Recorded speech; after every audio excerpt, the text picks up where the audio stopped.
عزیز طلباء و طالبات، میں مولانا آزاد نیشنل اردو یونیورسٹی کی جانب سے آپ سب کا خیر مقدم کرتا ہوں اور تسلیمات عرض کرتا ہوں، اور میں آپ کو آج 19ویں صدی کے مسلم معاشرے میں اصلاحی تحریکوں کے بارے میں کچھ بیان کرنا چاہتا ہوں۔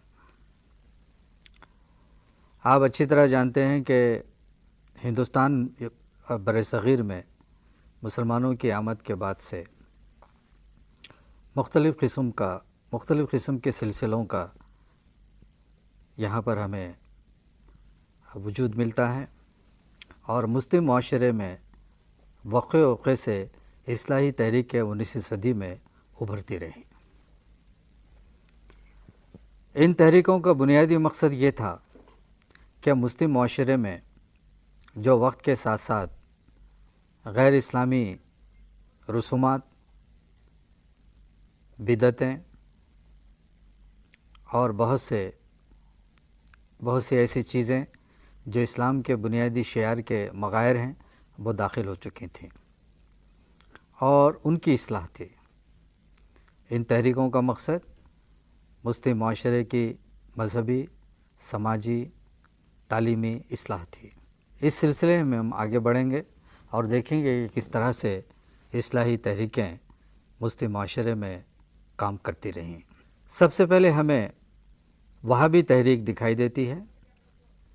یہ وہابی تحریک ہندوستان میں بھی شروع ہوئی، لیکن ہم اس تحریک کو مکمل طور پر وہابی تحریک سے وابستہ نہیں کر سکتے، لیکن اس کے اثرات اس تحریک میں ہمیں دکھائی دیتے ہیں۔ سید احمد بریلوی نے اس تحریک کا آغاز کیا۔ ان کے ابتدائی حالات زیادہ ہمارے سامنے نظر نہیں آتے، لیکن ہم اتنا کہہ سکتے ہیں کہ اس تحریک کے تانے بانے شاہ ولی اللہ کی تحریک سے ملتے ہیں۔ جس طرح انہوں نے 18ویں صدی میں مسلم معاشرے کی خرابیوں کو دور کرنے کے لیے تحریک چلائی تھی، اسی طرح سید احمد بریلوی نے بھی اس تحریک کا آغاز ہندوستان میں کیا۔ ابتدا میں ان کو تعلیم سے کوئی دلچسپی نہیں تھی، کھیل کود سے زیادہ رغبت تھی، لیکن جیسے جیسے وہ باشعور ہوتے چلے گئے ان کے خیالات میں تبدیلی آتی چلے گئی، اور انہوں نے جب یہ دیکھا کہ ہندوستان میں فرنگیوں نے ظلم و ستم کا سلسلہ شروع کر دیا ہے اور عوام پر، بالخصوص مسلمانوں پر کافی ستم ڈھائے جا رہے ہیں، اور ان کے تشخص کو، ان کی مذہبی شناخت کو ختم کرنے کی کوشش کی جا رہی ہے، تو پھر انہوں نے تحریک کا احیا کیا۔ سید احمد بریلوی کی تحریک میں شاہ ولی اللہ کی تحریک میں بنیادی فرق پایا جاتا ہے۔ شاہ ولی اللہ نے قلم کے ذریعے سے تحریک چلائی، لیکن سید احمد بریلوی کا نقطہ نظر تھا کہ وہ مسلح جد و جہد کے ذریعے سے ملک کو آزاد کر سکتے ہیں۔ بہت سے محققین یا مورخین کا ان کی تحریک کے تعلق سے یہ خیال ہے کہ ان کی بنیادی تحریک جہادی تھی، اور وہ ملک کو انگریزوں سے مکمل طور پر نجات دلانا چاہتے تھے۔ انہوں نے قلم کے ذریعے اپنانے کے بجائے مسلح جد و جہد کو ترجیح دی۔ بچپن ہی سے ان کے بارے میں کہا جاتا ہے کہ جب وہ بچپن میں اسکول میں پڑھا کرتے تھے، تب سے وہ بچوں کو اپنے ساتھ رکھتے اور پھر ایک جتھا بناتے اور کہتے کہ دیکھو وہ حملہ ہوا، وہ مارا، وہ غور کیا، اس قسم کے وہ نعرے لگاتے۔ تو ان کا ایقان آرمڈ اسٹرگل پر تھا، مسلح جد و جہد پر تھا۔ اس کے علاوہ انہوں نے اصلاح معاشرے کے لیے بھی بہت سے قدم اٹھائے۔ انہوں نے دیکھا کہ مسلمانوں کے اندر بہت سے غیر اسلامی شعار داخل ہو رہے ہیں، بالخصوص تصوف کے نام پر مسلمان آہستہ آہستہ شریعت محمدی سے دور ہوتے جا رہے ہیں، تو انہوں نے محسوس کیا کہ مسلمانوں کے اصلاح کی کوشش کی جائے۔ ان کے اقوال و ملفوظات پر مشتمل ایک کتاب لکھی گئی جسے صراط مستقیم کہا جاتا ہے۔ اس میں انہوں نے اپنے ارشادات کے ذریعے سے مسلم معاشرے کو جگانے کی کوشش کی اور بدعتوں سے اور ان فاسد اور باطل رسومات سے ان کو اوپر اٹھانے کی کوشش کی۔ اس کے علاوہ ہم دیکھتے ہیں کہ ان کی تحریک میں شاہ اسماعیل بھی شامل ہوئے اور انہوں نے رؤیت المتقین نامی ایک کتاب تحریر کی اور اس کے ذریعے سے بھی دعوت اسلام لوگوں کو دی۔ ہندوستان میں ہم دیکھتے ہیں کہ تصوف کے 4 سلسلے بہت مشہور و معروف ہیں: چشتیہ سلسلہ، قادریہ سلسلہ، سہروردیہ سلسلہ، نقش بندیہ سلسلہ۔ سید احمد بریلوی نے ان 4 سلسلوں کے لوگوں کو بھی بیعت سے مشرف کیا اور ان کا طریقہ کار یہ تھا کہ جب وہ کسی کو بیعت کرواتے تو اس وقت وہ بآواز بلند کہتے کہ وہ مختلف سلسلوں سے وابستہ ہونے کے باوجود بھی طریق محمدی پر عمل کرنے کی کوشش کریں۔ طریق محمدی سے مراد یہ تھی کہ اسلام اور شارع اسلام کے بتائے ہوئے راستے پر مکمل طور پر عمل پیرا ہو۔ وہی راستہ صحیح راستہ ہے، ورنہ دوسرے راستوں میں ہم کو بدعتیں اور پھر غیر اسلامی شعار زیادہ دکھائی دیتا ہے۔ آگے بڑھ کر انہوں نے جہاں تک سیاسی تحریک کا تعلق ہے، وہابی تحریک کا، اس میں سیاسی پہلو یہ تھا کہ وہ فرنگیوں کے خلاف آواز بلند کر رہے تھے۔ 1831 میں جام شہادت نوش کیے اور وہ جاں بحق ہوئے اور اس طرح سے اس تحریک کا اختتام عمل میں آیا۔ لیکن جہاں تک اس کے نتائج کا تعلق ہے، ہم دیکھتے ہیں کہ وہابی تحریک نے بہت گہرے اثرات مسلم معاشرے پر مرتب کیے اور بہت سی بدعتوں کا سد باب کیا۔ اگر سید احمد بریلوی کی وہابی تحریک نہ اٹھتی تو پھر مسلم معاشرہ قعر مذلت میں دھنستا چلا جاتا اور بدعتوں کا اندھیرا اور گناہوں کا اندھیرا بڑھتا چلا جاتا اور اس میں معاشرہ غرق ہو جاتا۔ لیکن اندھیروں میں انہوں نے ایک چراغ روشن کیا اور ہدایت کی، دعوت کی اور اصلاح معاشرے کا انہوں نے بیڑا اٹھایا اور مسلح جدوجہد کے ذریعے سے انگریزوں کے خلاف جو مظالم ڈھا رہے تھے اس کا سد باب کرنے کی کوشش کی۔ ہم جب آگے بڑھتے ہیں تو ہمیں دکھائی دیتا ہے کہ ایک تحریک ہندوستان میں 19ویں صدی میں بڑے زور و شور سے اٹھی، لیکن ہندوستان کی ایک مخصوص ریاست میں اس کا اثر بہت گہرا رہا، وہ تھی فرائض تحریک۔ فرائض تحریک میں حاجی شریعت اللہ نے بہت کلیدی رول ادا کیا۔ انہوں نے 20 برس تک مکہ معظمہ میں سکونت کی، قیام پذیر رہے اور وہاں انہوں نے ممتاز عالم طاہر سنبلی کے ہاتھ پر بیعت کی۔ اس وقت بھی ہمیں وہابی اثرات نجد کے علاوہ پورے جزیرۃ العرب میں دکھائی دیتے ہیں۔ وہ جوش و خروش لے کر ہندوستان لوٹے اور یہاں پر آنے کے بعد انہوں نے تحریک کا آغاز کیا اور 1821 میں ان کے دل میں اصلاح کی تحریک موجیں مار رہی تھی، ٹھاٹے مار رہی تھی اور اسی جوش و خروش کے ساتھ وہ بنگال لوٹے اور بنگال میں انہوں نے فرائضی تحریک کا آغاز کیا۔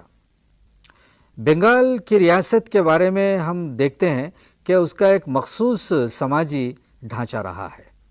یہاں پر سہروردیہ تصوف کا سلسلہ رہا۔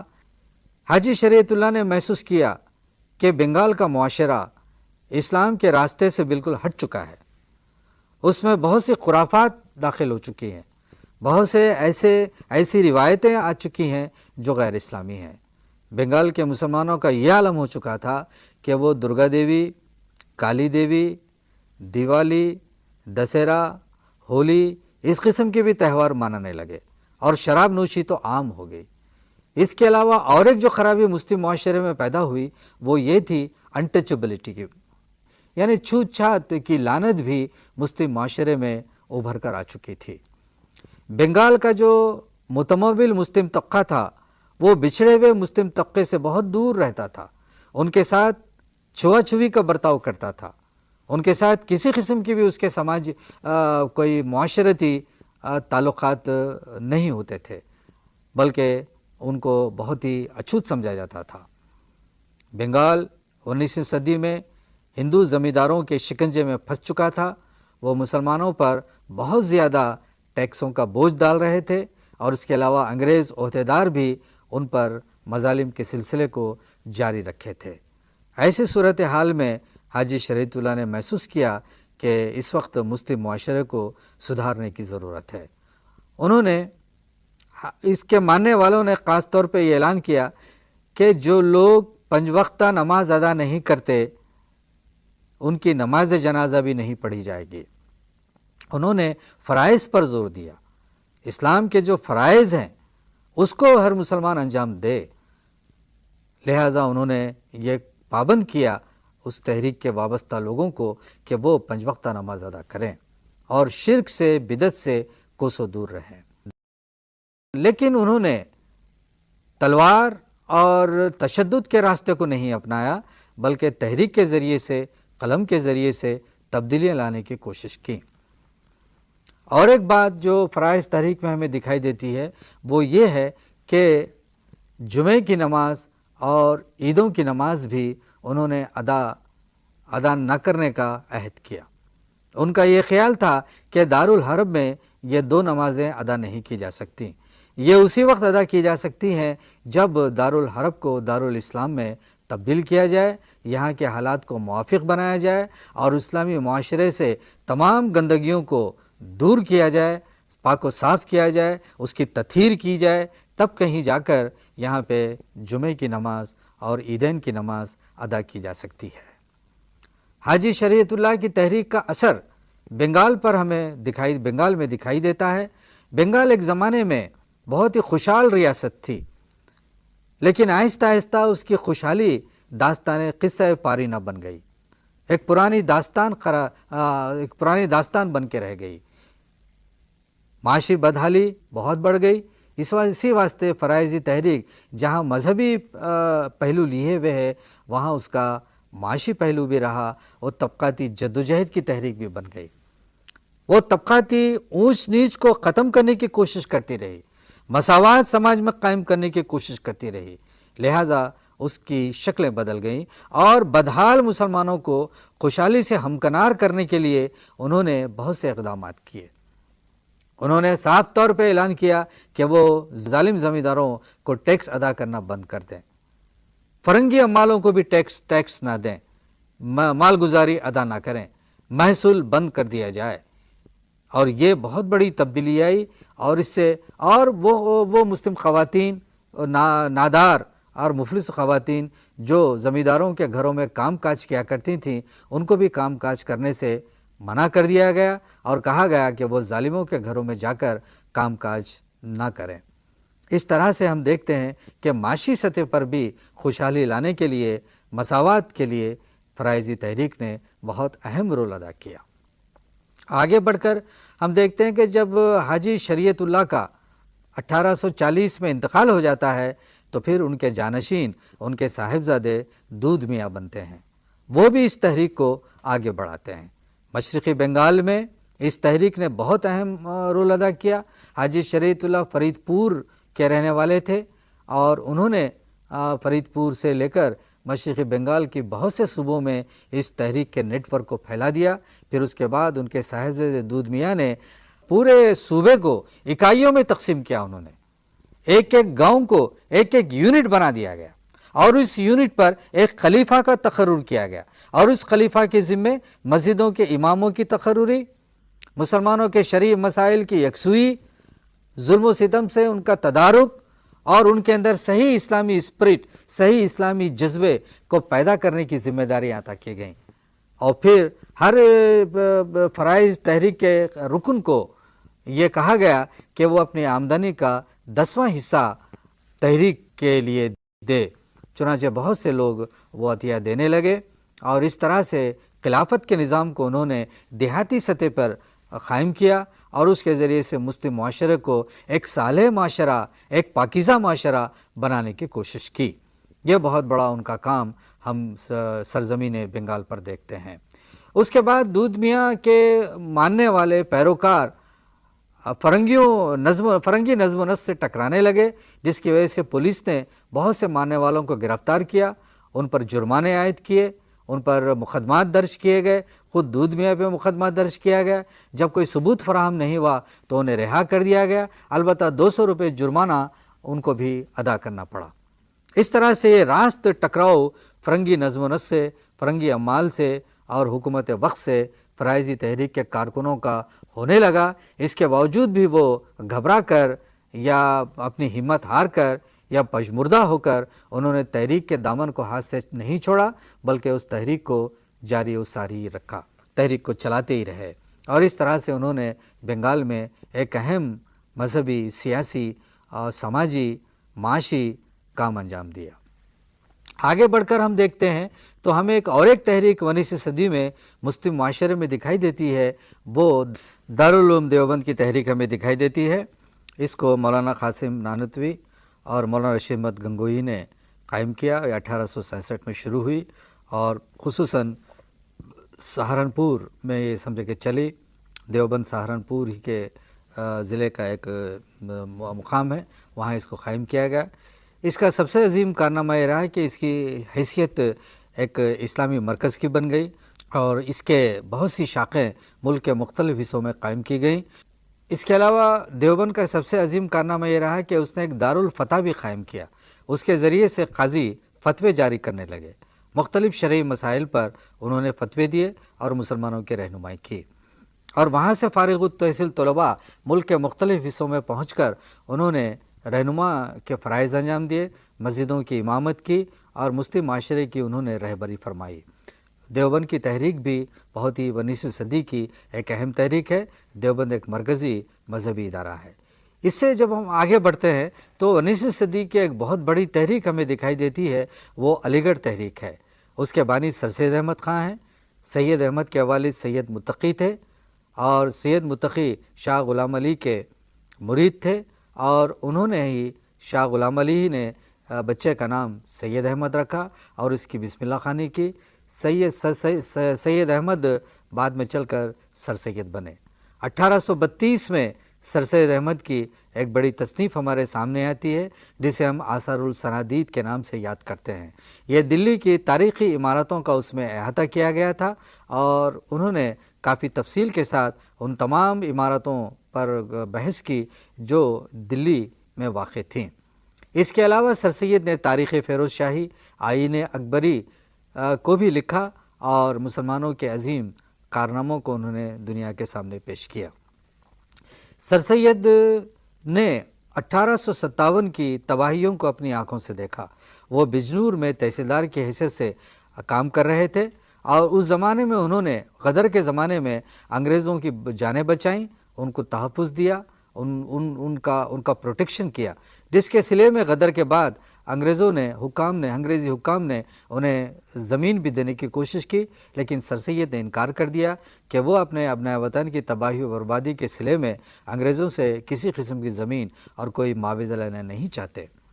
سر سید نے جب دیکھا کہ اسلام اور شارع اسلام پر اسلامی مورخین، اسلامی مفکرین اور رائٹرز حملے کر رہے ہیں، تو پھر انہوں نے اسلام کی مدافعت کی، اور اس سلسلے میں جب انگریزی میں کتاب آئی سر ولیم میور کی دی پروفٹ، تو اس میں انہوں نے اسلام اور پیغمبر اسلام کے بارے میں بہت سی چیزیں لکھی۔ تو اس کا جواب سر سید نے لکھا، جو خطبات احمدیہ کی شکل میں ہمارے سامنے آیا۔ انہوں نے بھرپور طور پر اسلام کی مدافعت کی۔ سر سید ضعیف الاعتقادی کے خلاف تھے۔ وہ مسلم معاشرے کو ایک صحت مند معاشرہ بنانا چاہتے تھے، اور ایک سائنٹیفک مزاج لوگوں میں پیدا کرنا چاہتے تھے۔ لہٰذا انہوں نے 1869 میں برطانیہ کا سفر کیا، اپنے 2 صاحبزادوں کے ساتھ، سید محمود اور سید احمد کے ساتھ۔ برطانیہ کے سفر کے لیے بہت سی مالی دشواریاں سر سید کے آگے درپیش تھیں، لہٰذا انہوں نے اپنے مکان کو گروی رکھا، اپنے مکان کو گروی رکھا، اپنی لائبریری کو فروخت کر دیا، اور اس سرمایے سے وہ برطانیہ کا سفر کیا۔ برطانیہ کے سفر کا مقصد سر سید کا یہ تھا کہ وہاں آکسفورڈ یونیورسٹی، کیمبرج یونیورسٹی کے ذریعے تعلیم کا مطالعہ کیا جائے، مشاہدہ کیا جائے، اور انہی خطوط پر ہندوستان میں ایک تعلیمی درسگاہ کا آغاز کیا جائے۔ برطانیہ کے دور میں جب انہوں نے دیکھا کہ بہت سے انگریزی رسائل وہاں پر اصلاح معاشرے کا کام کر رہے ہیں، تو ان کے دل میں بھی اردو زبان میں ایک رسالے کی اجرائی کا خیال پیدا ہوا، اور اس کے نتیجے میں تہذیب الاخلاق کا تصور ان کے ذہن میں آیا۔ اس کا پورا خاکہ انہوں نے برطانیہ ہی میں مرتب کر لیا، اور ہندوستان جب 1857 میں لوٹے، 17 مہینے کے قیام کے بعد سر سید ہندوستان جب لوٹتے ہی انہوں نے تہذیب الاخلاق کا اجرا کیا، اور تہذیب الاخلاق کے ٹائٹل پر انہوں نے لکھا دا مومڈن ریفارمر، مطلب یہ کہ یہ مسلم سماج کا اصلاح کرنے والا رسالہ ہے، مسلم سماج کی اصلاح کرنے کے خیال سے نکالا گیا ہے۔ اس کے ٹائٹل ہی پر یہ بات انہوں نے واضح طور پر لکھ دی، اور اس کے ذریعے سے بہت سے ایسے مضامین لکھے، تعلیمی، مذہبی، سماجی، جس کی وجہ سے مسلم معاشرے میں ایک شعور بیدار ہوا۔ انہوں نے مسلمانوں کو اس بات کا احساس دلایا کہ ان کا ماضی بہت روشن تھا، بہت شاندار تھا، اور وہ اپنے حال کو بھی بہتر بنائیں۔ غدر کے بعد جو تباہیاں ہوئی تھی، جو مسلم معاشرے پر قیامت صغریٰ گزر گئی تھی، اس کو دور کرنے کے لیے، اس کے ازالے کے لیے وہ ہر پل کوشش کیا کرتے تھے۔ انگریزوں کے دلوں سے مسلمانوں کے بارے میں جو شکوک و شبہات تھے، جو تلخیاں تھیں، اس کو دور کرنے کی انہوں نے کوشش کی۔ چنانچہ سر سید نے کتاب لکھی اسباب بغاوت ہند، اس کے ذریعے سے انہوں نے بہت سی غلط فہمیوں کا ازالہ کرنے کی کوشش کی۔ اس کتاب سے سر سید کی شخصیت بھی انگریزوں کی نگاہوں میں مشکوک ہو گئی، وہ یہ سمجھنے لگے کہ سر سید انگریزی دور پر تنقید کر رہے ہیں۔ سر سید کا قطعی یہ منشا اور یہ مقصد نہیں تھا کہ وہ انگریزوں پہ تنقید کریں، بلکہ وہ تو مسلمانوں کو اس سطح پر لے جانا چاہتے تھے جہاں وہ ایک مہذب اور باوقار زندگی بسر کر سکیں۔ 1875 میں سر سید نے Anglo Mohammedan Asiatic oriental society کی بنیاد رکھی، اور وہاں پر بہت سے مضامین انگریزی، میتھمیٹکس، منطق، جغرافی، ہسٹری، فارسی، عربی کی تعلیم دی جانے لگی۔ اس کے بعد انہوں نے اس ادارے کو مضبوط و مستحکم کرنے کے لیے عطیات کا سلسلہ شروع کیا، اور بہت سے لوگوں نے اس پر اعتراض کیا، لیکن سر سید کے پائے قدم میں لغزش پیدا نہیں ہوئی۔ وہ پوری پامردی کے ساتھ اپنے راستے پر چلتے رہے، حوصلے کے ساتھ آگے بڑھتے رہے، اور ان کے رفقا نے بھی سر سید کے ساتھ بڑھ چڑھ کے تعاون کیا، جیسے محسن الملک اور وقار الملک وغیرہ نے بہت سا تعاون کیا۔ سر سید کا خواب ان کی زندگی میں تو پورا نہیں ہوا، وہ 1898 میں اس دنیا سے چل بسے، اور 1920 میں علی گڑھ مسلم یونیورسٹی قائم ہوئی۔ یہ سر سید کی جد و جہد کا نتیجہ تھی، ان کے کاوشوں کا نتیجہ تھی، اور ان کا ایک دیرینہ خواب تھا جو 1920 میں پورا ہوا، اور لارڈ لیٹن نے اس کا سنگ بنیاد رکھا۔ 19ویں صدی کی تحریکوں کے بارے میں ہم بحث کر رہے تھے، ہم غور کر رہے تھے، ہم گفتگو کر رہے تھے۔ ہم دیکھتے ہیں کہ 19ویں صدی کی تحریکوں کا مشترکہ مقصد یہی تھا کہ مسلم معاشرے کو پاک صاف کیا جائے، ان تمام عناصر سے دھویا جائے جس نے ان کے اندر تعطل پیدا کر دیا ہے، بے عملی پیدا کر دی ہے، مایوسی کی کیفیت پیدا کر دی ہے، فرسٹریشن کو پیدا کر دیا ہے۔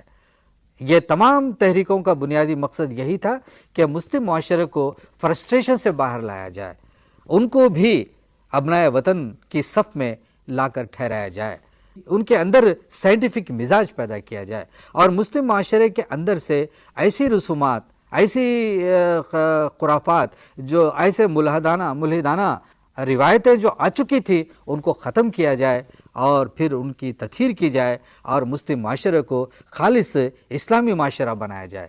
اس کی خاطر فرائضی تحریک، دیوبند تحریک، وہابی تحریک نے بہت ہی بڑا کام کیا، دعوت اسلام کا کام کیا اور اصلاح معاشرے کا کام کیا اور ان کے اندر صحیح اسلامی مزاج پیدا کرنے کی کوشش کی۔ تالیف قلب و ذہن کا کام ان مفکرین نے کیا۔ ہم 19ویں صدی کی ان تحریکوں کو نظر انداز نہیں کر سکتے۔ اگر یہ تحریکیں نہ اٹھتی تو پھر مسلم معاشرہ اور بھی پستی میں چلا جاتا اور پھر وہ موجودہ زمانے سے خود کو ہم آہنگ کر نہیں پاتا۔ اس میں علی گڑھ تحریک کا بہت بڑا رول ہے۔ اگر سر سید احمد خان ہندوستان میں علی گڑھ تحریک کا آغاز نہیں کرتے تو پھر مسلمانوں کے اندر تعلیمی بیداری نہیں پیدا ہوتی، مسلمانوں کے اندر مغربی تعلیم سے رغبت نہیں پیدا ہوتی اور پھر وہ بچھڑے ہوئے رہتے اور پھر وہ الگ تھلگ ہو جاتے۔ سر سید کی اس علی گڑھ تحریک سے مسلم طبقے کے اندر تعلیمی شعور بیدار ہوا اور مغربی تعلیم سے وہ قریب تر ہوتے چلے گئے۔ حالانکہ ان کے بہت سے معاصرین نے سر سید کی انگریزی تعلیم کا مذاق اڑایا۔ اکبر الہ آبادی نے کہا، لڑکیاں پڑھ رہی ہے انگریزی، قوم نے ڈھونڈ لی فلاح کی راہ، یہ ڈرامہ دکھائے گا کیا سین، پردہ اٹھنے کی منتظر ہے نگاہ۔ لیکن سر سید نے ان تنقیدوں کا برا نہیں مانا، ان کی تکفیر کی بھی کوشش کی گئی، انہوں نے برا نہیں مانا، ان کے خلاف فتوے جاری کیے گئے، لیکن انہوں نے اپنے راستے کو نہیں بدلا، وہ برابر اپنے راستے پر گامزن رہے۔ انہوں نے اپنے آرام، اپنے چین، اپنے سب کچھ سکھ کو قوم کے لیے، ملت کے لیے نچھاور کر دیا۔ ان کی زندگی کا ایک ہی مقصد تھا کہ کسی بھی طرح سے مسلمانوں کو پستی سے، ابتری سے نکالا جائے اور ان کو مہذب، خوشحال بنایا جائے، تعلیم یافتہ بنایا جائے۔ اس سلسلے میں انہوں نے بہت ہی انقلابی کام کیا اور وہ کام ان کی فکر، ان کی جدید فکر نے مسلمانوں کے اندر ایک انقلاب پیدا کیا۔ 19ویں صدی کی تحریکیں بہت اہم اپنا کردار ادا کی ہیں اور وہ ملت اسلامیہ میں جو خرابیاں پیدا ہو گئی تھیں، مسلم معاشرے میں جو خرابیاں پیدا ہو گئی تھیں، جو ایسے رسومات آ گئے تھے جو غیر اسلامی تھے اور ایسی روایتیں آ گئی تھیں جو غیر اسلامی تھیں، اس کو دور کرنے کی ان تحریکوں نے کوشش کی اور مسلم معاشرے کو ایک صالح معاشرہ بنانے کی کوشش کی۔